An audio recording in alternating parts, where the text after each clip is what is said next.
Hello students, हम पढ़ रहे थे chapter third electricity.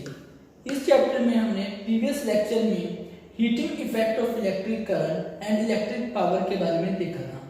Heating effect of electric current से हमें जो हीट एनर्जी निकलती है वो हमने देखा था, वो H की इक्वल थी और H इज इक्वल टू हमें बताया था मैथमेटिक फॉर्मूलेशन हीट एनर्जी का किसके इक्वल था, H is equal to I square R T और ये इक्वल टू था V into I into T और ये इक्वल था V square R, V square divide by R और मल्टीप्लाई टी।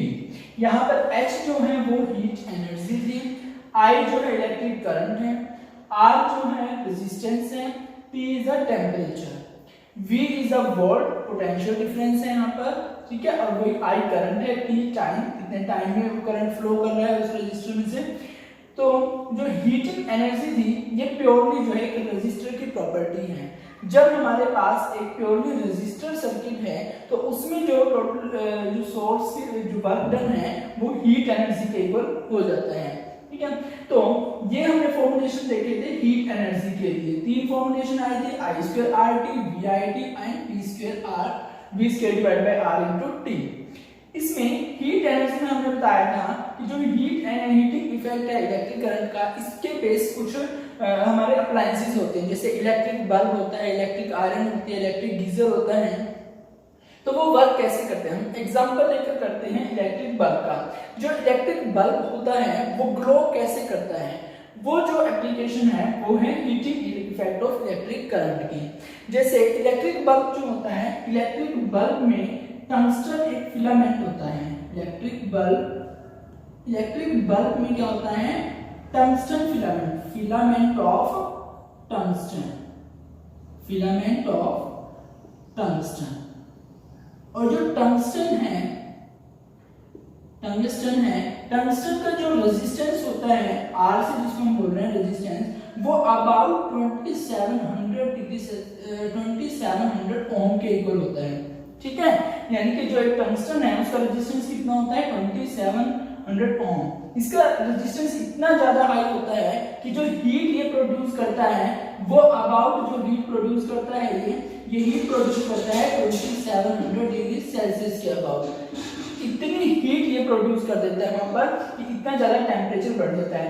इस हीट की वजह से ही उसका जो टेम्परेचर है वो बढ़ जाता है उसके अराउंड, ठीक है। और वो ग्लो करना स्टार्ट कर देता है, वहां पर हीट भी निकलती है और ग्लो भी करता है। तो बल्ब हम ग्लो करते हैं इलेक्ट्रिक बल्ब, तो वो जब हम उसको अगर वो बल्ब हमने ग्लो किया ऑन किया हुआ है तो वो ग्लो तो करता ही है, साथ में वो हीट भी प्रोड्यूस करता है। अगर हम उसके आसपास हाथ लगाकर देखते हैं तो वो मतलब हीट भी देता है, ठीक है। तो यहाँ पर इलेक्ट्रिक बल्ब में क्या हो रहा है, जो हमारी इलेक्ट्रिसिटी है वो बल्ब में जो है वो किस में कन्वर्ट हो रहा है, हीट एनर्जी में भी, साथ साथ में वो लाइट भी हमें दे रहा है, ग्लो कर रहा है। इसी तरीके से इलेक्ट्रिक आयरन वर्क करती है, इसी तरीके से इलेक्ट्रिक गीजर भी वर्क करता है।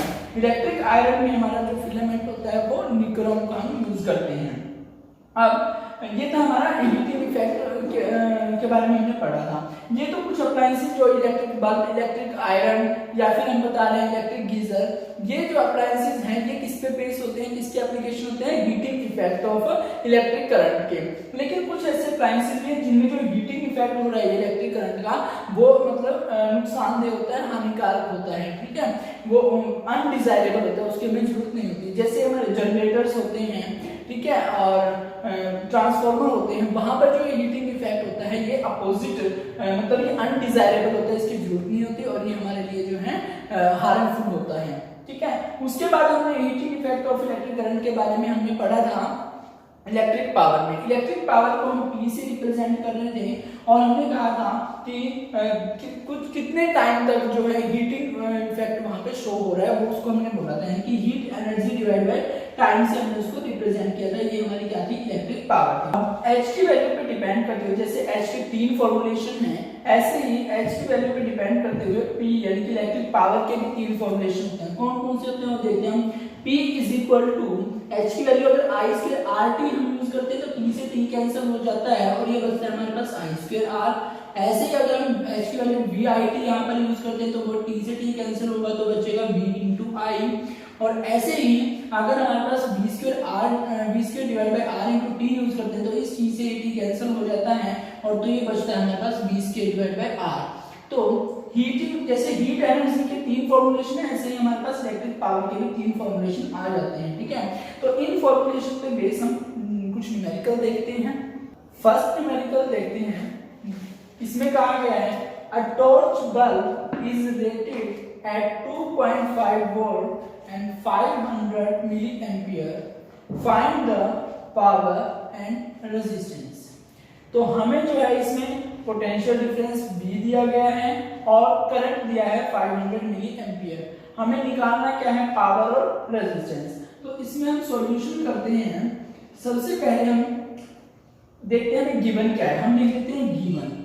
गिवन में हमारे पास क्या क्या दिया गया है, पोटेंशियल डिफरेंस V दिया है और कितना दिया है वो 2.5 वोल्ट दिया है। This is the potential difference, ठीक है। आप मिनट से ही पता लगा सकते हैं V वोल्ट किसकी यूनिट होती है, पोटेंशियल डिफरेंस की यूनिट होती है V के कितना गिवन है 2.5 वोल्ट। और ये मिली एम्पियर दिया गया है, एम्पियर किसकी यूनिट होती है, करंट की।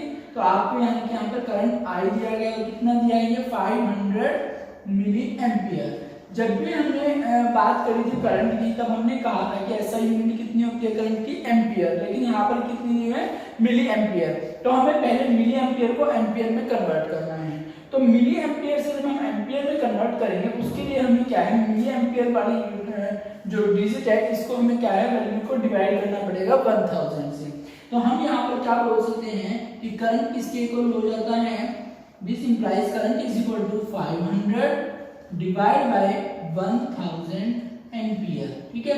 यहाँ से आप 20 से 20 कट कर सकते हो और ये बन जाता है 5/10, इसको आप लिख सकते हो 0.5 एम्पियर, ठीक है। अब ये SI यूनिट में है करंट भी और आपका पोटेंशियल डिफरेंस भी SI यूनिट वोल्ट में ही है, ठीक है। अब आपको सबसे पहले क्या निकालना है, पावर निकालनी है, पावर निकालनी है। अब पावर को हम किससे रिप्रेजेंट करते हैं, P से रिप्रेजेंट करते हैं, हमें पावर निकालनी है। फर्स्ट पार्ट में हमने देखा था इलेक्ट्रिक पावर के लिए हमारे पास 3 फॉर्मूलेशन होते हैं, कौन कौन से, P is equal to I square R होता है, एक हमारे पास होता है P is equal to VI और एक हमारे पास होता है V square divide by R, ठीक है।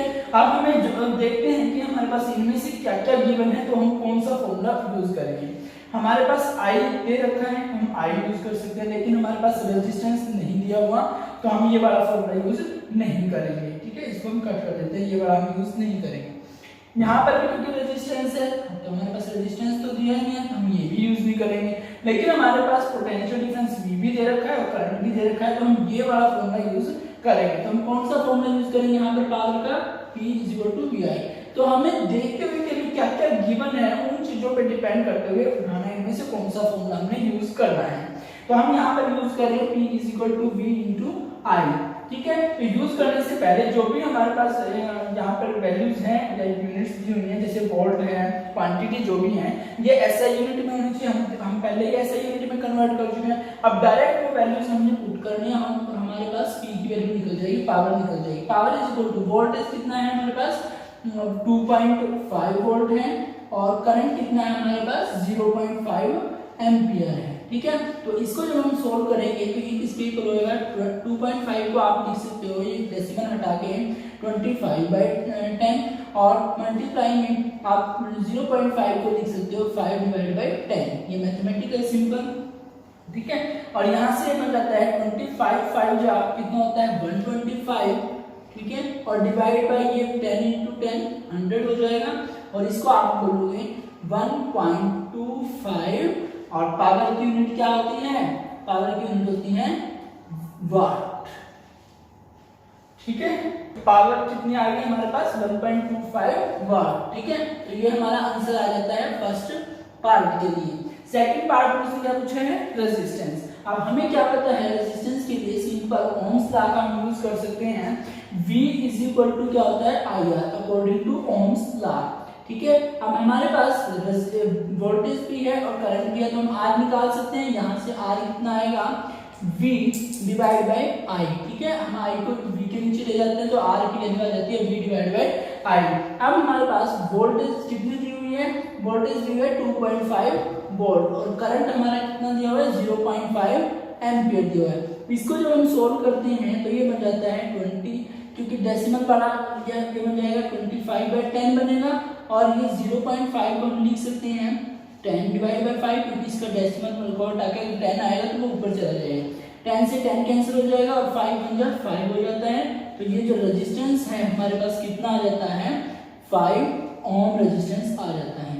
ठीक है, अगर आप ओम्स लॉ का यूज नहीं करना चाहते तो आप जो ये फॉर्मूले हैं I²R या फिर V²/R इनका यूज कर सकते हैं, क्योंकि पावर हमने निकालनी, करंट हमारे पास है तो हम R की वैल्यू निकाल सकते हैं इजीली। ठीक है, तो इस तरीके से हमें क्या करना था, इस न्यूमेरिकल को सोल्व करना था। इसने हमसे पावर पूछी थी, रेजिस्टेंस पूछी थी और दे रखा था पोटेंशियल डिफरेंस और करंट। ठीक है, तो हमने इस न्यूमेरिकल में जो मेन चीज ध्यान रखनी थी वो ये थी कि जो ये करंट दिया है ये मिली एम्पियर में दिया हुआ है, और ये एसआई यूनिट नहीं है करंट की। हम बता चुके हैं करंट की एसआई यूनिट क्या है, एम्पियर। तो हमें पहले मिली एम्पियर को एम्पियर में कन्वर्ट करना है, उसके लिए हमें मिली एम्पियर वाले जो वैल्यू है उसको 1000 से डिवाइड करना पड़ेगा, तब वो एम्पियर में कन्वर्ट हो जाएगा। इस तरीके से हमारा सोल्व हो जाता है। अब हम नेक्स्ट न्यूमेरिकल देखते हैं। An electric heater is rated as 1200 watt in 200 volt. Calculate current flowing through it and resistance of heating element. हमें क्या दिया गया है, कोई एक इलेक्ट्रिक हीटर दिया है और उस पे जो है पावर लिखी हुई है 1200 वाट और जो वोल्टेज या पोटेंशियल डिफरेंस लिखा हुआ है 200 वोल्ट। हमें क्या क्या कैलकुलेट करना है, करंट जो उस इलेक्ट्रिक हीटर में से फ्लो कर रहा है वो, और रेजिस्टेंस जो हीटिंग एलिमेंट है उस इलेक्ट्रिक हीटर में उसका रेजिस्टेंस कितना है हमें वो कैलकुलेट करना है। तो हम सॉल्यूशन करते हैं। इधर हमारे लिए इस न्यूमेरिकल में एक आसान चीज ये है कि जो भी दिया हुआ, जैसे पावर दिया है उसकी यूनिट एसआई यूनिट में दिया हुआ है वॉट में, और जो हमें वोल्टेज दी हुई है वो भी एसआई यूनिट में दी है। तो हमें कोई भी कन्वर्जन मैथमेटिकल करने की जरूरत नहीं है, डायरेक्ट हम अपना पावर का फॉर्मूला लगाएंगे और ये न्यूमेरिकल इजीली सॉल्व हो जाएगा। तो पावर हम फर्स्ट न्यूमेरिकल सॉल्व करते हैं, ये फर्स्ट पार्ट। इसमें हमारे पास पावर के लिए हमारे पास 3 फॉर्मुलेशन थी। कौन कौन सी, हमने कहा था कि पावर P = I²R, एक हमने बोला था V × I और एक हमने बोला था V²/R। ये 3 फॉर्मुलेशन थी हमारे पास पावर की। अब हमने देखना है हमारे पास गिवन क्या क्या और क्या निकालना है। हमें निकालना क्या है, एक्चुअली करंट निकालना है। ठीक है, हम पहले लिख लेते हैं गिवन क्या है हमारे पास। ठीक है, गिवन में हमारे पास पावर दी गई है P 1200 वाट। ठीक है, और हमें क्या दिया हुआ है, पोटेंशियल डिफरेंस V दिया हुआ है, वोल्टेज 200 वोल्ट। ठीक है, और हमें निकालना क्या है, टू फाइंड आउट, हमें क्या निकालना है, करंट I निकालना है। ठीक है, फर्स्ट पार्ट में जब हमें करंट निकालना है तो हम कौन सा, हमारे पास P है और V है और करंट निकालना है। तो हमारे पास R तो है नहीं, तो हम ये वाला फॉर्मूला नहीं यूज करेंगे, और यहाँ पर भी R है तो हम ये वाला भी यूज नहीं करेंगे। हम सिर्फ ये वाला फॉर्मूला यूज करेंगे जिसमें क्या हमारे पास P = V × I। क्यों, क्योंकि हमारे पास पावर भी है, वोल्टेज भी, हमें करंट निकालना है। तो इस फॉर्मूले से हमारे पास करंट कितना आ जाएगा, P/V। और P की वैल्यू कितनी है हमारे पास दी हुई है, 1200 वाट दी हुई है। ठीक है, और वोल्टेज की कितनी दी हुई है, 200 वाट दी गई है। जब हम इसको कैलकुलेट करते हैं, 2 0 से 2 0 कटेंगे और 2 1 जा 2, 2 6 जा 12, तो ये आ जाएगा आपका 6 एम्पियर का क्या आ जाएगा, करंट आ जाएगा। ठीक है, फर्स्ट पार्ट इजीली सॉल्व हो गया। अब सेकंड पार्ट में हमसे रेजिस्टेंस पूछा हुआ है, तो सेकंड पार्ट जब हम सोल्व करेंगे तो रेजिस्टेंस पूछा हुआ है, तो हम इसको एक तो ओम्स लॉ से सोल्व कर सकते हैं। इसमें हमारे पास क्या होता है, ओम्स लॉ के अनुसार according to Ohm's law P = IR होता है। ओम्स लॉ क्या कहता है, V = IR। ठीक है, अब हमारे पास क्या है, वोल्टेज भी है, कितनी दी हुई है, 200 वोल्ट दी हुई है, और करंट हमने निकाल दिया 6 एम्पियर। हमने क्या निकाला, रेजिस्टेंस, तो यहाँ से R की जो वैल्यू आएगी वो कितनी आ जाएगी, V/I हो जाएगा। ठीक है, और V की वैल्यू हमारे पास है कितनी, 200 वोल्ट है, और करंट की हमने निकाल ली 6 एम्पियर। ठीक है, तो जब हम इसको सोल्व करेंगे तो ये 200 / 6, जब हम इसको सोल्व करते हैं तो रेजिस्टेंस हमारा कितना आ जाता है, 33.33 समथिंग ऐसे आएगा। ठीक है, जब हम इसको सोल्व करते हैं तो ये इतने ओम का हमारे पास क्या आ जाता है, रेजिस्टेंस। ये हमारा सेकंड पार्ट भी सोल्व हो गया। तो इजीली मैथमेटिकल फॉर्मुलेशन ध्यान रख के हम न्यूमेरिकल्स को सोल्व कर सकते हैं। अब हम अपना नेक्स्ट टॉपिक करते हैं इलेक्ट्रिक फ्यूज, उनको हम सेफ्टी फ्यूज भी बोलते हैं। सेफ्टी फ्यूज, सेफ्टी फ्यूज क्या होता है, देखो कई बार क्या होता है हमारे घरों में एकदम से जो वोल्टेज है उसमें फ्लक्चुएशन होने लग जाती है, इनकी वोल्टेज कभी ज्यादा होती है कभी कम होती है, ठीक है। तो वो उसको जब ऐसे वेरी करते हैं कुछ, इसको फ्लक्चुएट बोलते हैं, वेरी करना, ठीक है। तो कई बार वोल्टेज जो है वो फ्लक्चुएट होना स्टार्ट हो जाती है और उसकी वजह से एकदम से तेज करंट जो है वो फ्लो करने लगता है, और तेज करंट फ्लो करने की वजह से जो हमारे अप्लायंसेस है उनमें से ज्यादा करंट फ्लो करेगा, वो जो है उतना करंट हमारे अप्लायंसेस को नहीं चाहिए होता, वो अनडिजायरेबल करंट होता है, ठीक है। तो जैसे वो अनडिजायरेबल करंट फ्लो करेगा हमारे घर के सर्किट में से, इलेक्ट्रिकल सर्किट में से, तो वहां पर वो हीटिंग प्रोड्यूस करेगा और उस हीटिंग की वजह से हमारे अप्लायंसेस जो है वो खराब हो जाते हैं, वो वर्किंग करना बंद कर देते हैं, और कई बार तो उनके इस हीटिंग की वजह से जो आग भी लग जाती है घरों में। तो उन सब से बचने के लिए, इस फ्लक्चुएशन से बचने के लिए, अनडिजायरेबल करंट से बचने के लिए, और जो अप्लायंसेस के खराब होते हैं अप्लायंसेस इनकी वजह से, उनको बचाने के लिए हम क्या करते हैं, एक डिवाइस का यूज करते हैं जिसको बोला जाता है सेफ्टी फ्यूज। तो फ्यूज जो है एक सेफ्टी डिवाइस है, फ्यूज क्या है, एक सेफ्टी डिवाइस है, यूज्ड इन इलेक्ट्रिकल सर्किट्स में इसका यूज किया जाता है। इट्स मेन फंक्शन इज, इसका जो मेन फंक्शन है, इंपॉर्टेंट फंक्शन जो है वो क्या है, टू प्रोटेक्ट अप्लायंसेस। अप्लायंसेस क्या होते हैं, उपकरण, जैसे हमारे घर में फ्रिज है, कूलर है, टीवी है, एसीज है, ठीक है। तो अप्लायंसेस को प्रोटेक्ट करने के लिए by stopping the flow of undesirably high current, जो हाई करंट फ्लो करता है सर्किट में से, उस अनडिजायरेबल करंट को, हाई करंट को स्टॉप कर देता है ये फ्यूज, ठीक है, और हमारे अप्लायंसेस जो है उनको खराब होने से बचा लेता है, ठीक है। अब जो हमारे अप्लायंसेस ये फ्यूज होते हैं, ये इसमें क्या होते हैं, वायर होते हैं, ठीक है। जो वो वायर होती है उसका जो है एप्रोप्रिएट मेल्टिंग पॉइंट होता है अकॉर्डिंग टू द सर्किट, ठीक है। जैसे ही सर्किट में से current, high current, undesirable current flow करेगा, तो जो वो वायर हमें दी गई थी अप्रोप्रिएट मेल्टिंग पॉइंट की, उस फ्यूज में जो वायर थी अप्रोप्रिएट मेल्टिंग पॉइंट है उसका, तो जैसे ही high current, undesirable high current flow करेगा तो वो वायर जो है वो अपने टेम्परेचर मेल्टिंग पॉइंट पे रीच करते ही क्या हो जाएगी, मेल्ट हो जाएगी, और मेल्ट होते ही वो क्या करेगी, ब्रेक कर देगी सर्किट को। तो सर्किट वहां से ब्रेक हो जाता है और इस तरीके से जो है हमारा जो अप्लायंसेस हैं वो खराब होने से बच जाते हैं, ठीक है। क्योंकि सर्किट ही ब्रेक हो गया, अप्लायंसेस तक तो हाई करंट पहुंच ही नहीं पाया, तो इस तरीके से फ्यूज जो है वो वर्क करते हैं हमारे घरों में अप्लायंसेस को बचाने के लिए। वो क्या करते हैं, स्टॉप कर देते हैं अनडिजायरेबल हाई करंट को फ्लो होने से सर्किट में, ठीक है। अब जो फ्यूज, जो हमारे पास फ्यूज होता है, फ्यूज में क्या होता है, मेनली दो पार्ट्स होते हैं। कौन कौन से दो पार्ट होते हैं, पोर्टलैंड केसिंग होती है और एक पोर्टलैंड ग्रिप होती है, ठीक है। पोर्टलैंड का मतलब होता है चीनी मिट्टी से जो बनता है उसको बोला जाता है, ठीक है। पोर्टलैंड मींस चीनी मिट्टी से जो चीज बनी है उसको पोर्टलैंड बोलते हैं। अब इसमें हमारे पास एक पोर्टलैंड केसिंग होती है, एक पोर्टलैंड ग्रिप होती है, ठीक है। तो ये दो पार्ट्स क्या क्या होते हैं, देखो हमने यहाँ पर डायग्राम दिखाया हुआ है फ्यूज का, इलेक्ट्रिक फ्यूज का डायग्राम आप देख सकते हो यहाँ पर। इसमें जो ये वाला जो पार्ट है ये हमारा पोर्टलैंड ग्रिप है, जो ग्रिप बनाता है, मतलब सर्किट को कंप्लीट कर देता है एक तरीके से, ठीक है। और ये वाला जो पार्ट है ये पोर्टलैंड केसिंग होती है, ठीक है। जो पोर्टलैंड केसिंग, हम पहले इस पार्ट को देखते हैं, पोर्टलैंड केसिंग को, ठीक है। पोर्टलैंड केसिंग में क्या होता है, ये एक रेक्टेंगुलर टाइप पार्ट होता है, ठीक है। जैसे आप ये देख सकते हो ये रेक्टेंगल, हम इसको थोड़ा सा अलग बना लेते हैं एक मिनट। जो पोर्टलैंड केसिंग है ये हमारे पास एक रेक्टेंगुलर टाइप, ये रेक्टेंगुलर टाइप जो हमारे पास एक होलो रेक्टेंगल आप बोल सकते, क्योंकि ये वाला पार्ट जो है खाली है, तो ये रेक्टेंगुलर टाइप में है हमारे पास, ठीक है। तो हम क्या पढ़ रहे हैं, पोर्टलैंड केसिंग। तो पोर्टलैंड केसिंग क्या है, एक रेक्टेंगुलर ब्लॉक होता है, और कैसा ब्लॉक, होलो होता है ये, इसमें है कि कोई चीज यहाँ पर फिक्स की जा सकती है। और इस पोर्टलैंड केसिंग के अंदर हमारे पास दो टर्मिनल्स होते हैं, यहाँ पर एक यहाँ पर होता है एक टर्मिनल, ठीक है, और एक टर्मिनल इसके यहाँ पर होता है, ठीक है। ये जो टर्मिनल होते हैं इन टर्मिनल को नाम दिया गया है इधर T1 और T2।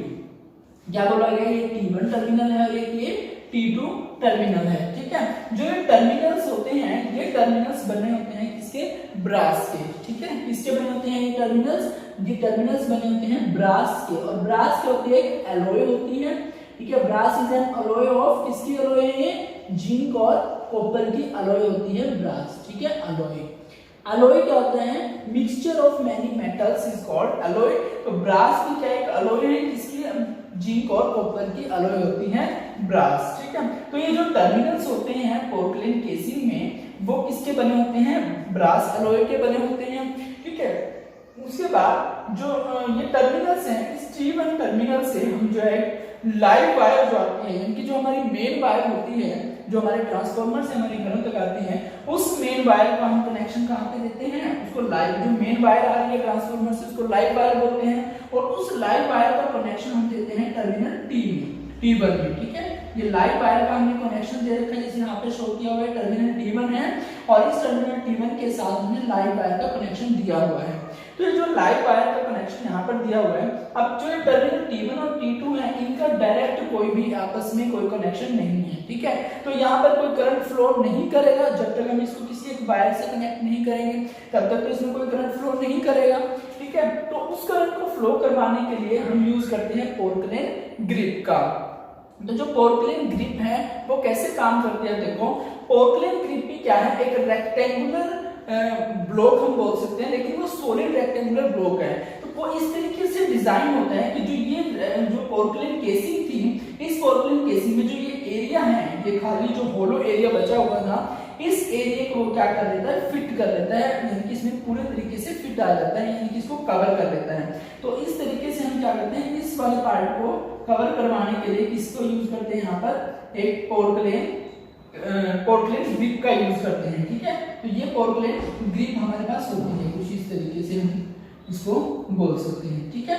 ये पोर्टलैंड ग्रिप होते हैं, और जो ये पोर्टलैंड ग्रिप है, यहाँ पर दो क्या होते हैं, क्लैंप होते हैं, ठीक है। क्या होते हैं, ये दो क्लैंप होते हैं। ये क्लैंप किसके बने होते हैं, कॉपर के बने होते हैं। इन क्लैंप को क्या करते हैं हम, किसके साथ फिट कर देते हैं, इन टर्मिनल्स के साथ फिट कर देते हैं। और जो ये कॉपर के क्लैंप हैं, इन क्लैंप को जो है इसमें एक बीच में फ्यूज वायर लगाई जाती है, ताकि क्या किया जा सके, इस कनेक्शन को कंप्लीट किया जा सके, ठीक है।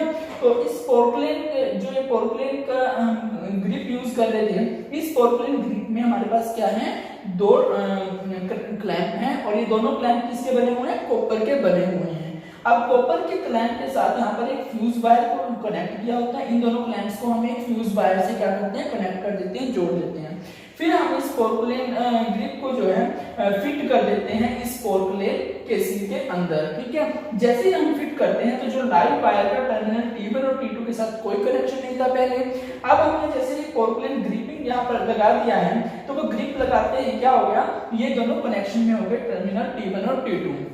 तो ये यहाँ पे करंट फ्लो करना स्टार्ट कर देते हैं हमारे सर्किट में से, क्योंकि यहाँ पर सर्किट कंप्लीट हो चुका होता है, ठीक है। तो इस तरीके से जब यहाँ पर फ्लो होना स्टार्ट होगा, तो यहाँ पर क्या होगा, जो हमने फ्यूज वायर यूज की है उसका कोई अप्रोप्रिएट मेल्टिंग पॉइंट है। तो जैसे ही लाइव वायर आ रही है हमारे पास, ठीक है, उस लाइव वायर में से कोई करंट फ्लो कर रहा है, अगर वोल्टेज में फ्लक्चुएशंस हो रही हैं, तो वो वोल्टेज फ्लक्चुएशंस की वजह से अनडिजायरेबल हाई करंट अगर फ्लो करता है, तो वो लाइव वायर में से जैसे ही हमारे टर्मिनल T1 में आएगा, ठीक है, वैसे क्या होगा, एकदम से जो फ्यूज वायर हमने यूज की है, जो उसका मेल्टिंग पॉइंट तक वो टेम्परेचर रीच करेगा, और उस टेम्परेचर तक पहुंचते ही वो फ्यूज वायर मेल्ट हो जाती है, ठीक है। जैसे वो फ्यूज वायर मेल्ट होगी, तो ये टर्मिनल T1 और T2 के बीच में जो कनेक्शन है वो कट हो जाएगा, और जैसे ही कनेक्शन कट होगा, तो यहाँ पर क्या है, जो सर्किट में से करंट फ्लो करना बंद हो जाएगा। इस तरीके से हमारे अप्लायंसेस को हम बचा सकते हैं खराब होने से, ठीक है। और जो हम ये फ्यूज, इलेक्ट्रिक फ्यूज या फिर सेफ्टी फ्यूज यूज कर रहे हैं, ये हम हमारे मेन वायर जब आती है लाइव वायर,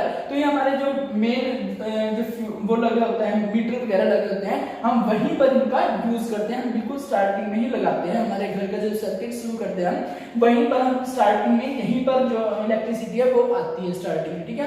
तो जैसे स्टार्टिंग में ही हमारे पास हाई अनडिजायरेबल करंट आएगा, तो वो स्टार्टिंग में ही अगर हाई करंट आ रहा है, तो फ्यूज वायर ब्रेक होने की वजह से वो वहीं पर स्टॉप हो जाएगा, और उस अनडिजायरेबल करंट के स्टॉप होने की वजह से जो है अप्लायंसेस जो है वो खराब होने से बच जाते हैं, ठीक है।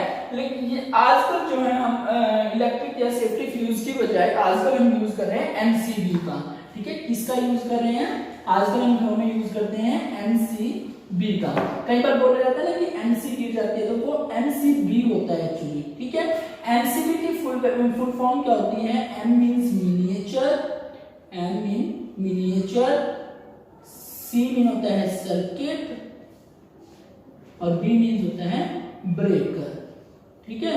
तो आजकल जो है कि ये सेफ्टी फ्यूज की बजाय यूज किया जाता है एमसीबीज का, और एमसीबी होते हैं मिनिएचर सर्किट ब्रेकर, ये भी सर्किट ब्रेकर होते हैं। जैसे अनडिजायरेबल करंट फ्लो करता है तो ये एकदम से क्या हो जाते हैं, सर्किट को ब्रेक कर देते हैं, ठीक है।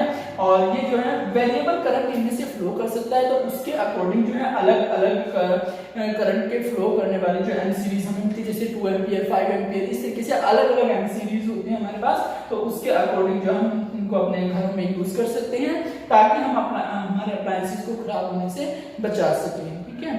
आप इन वीडियोस को स्ट्रिक्टली देखिए और अपना सिलेबस कवर करिए। आपको कोई भी डाउट हो तो आप कमेंट सेक्शन में पूछ सकते हैं। Thank you.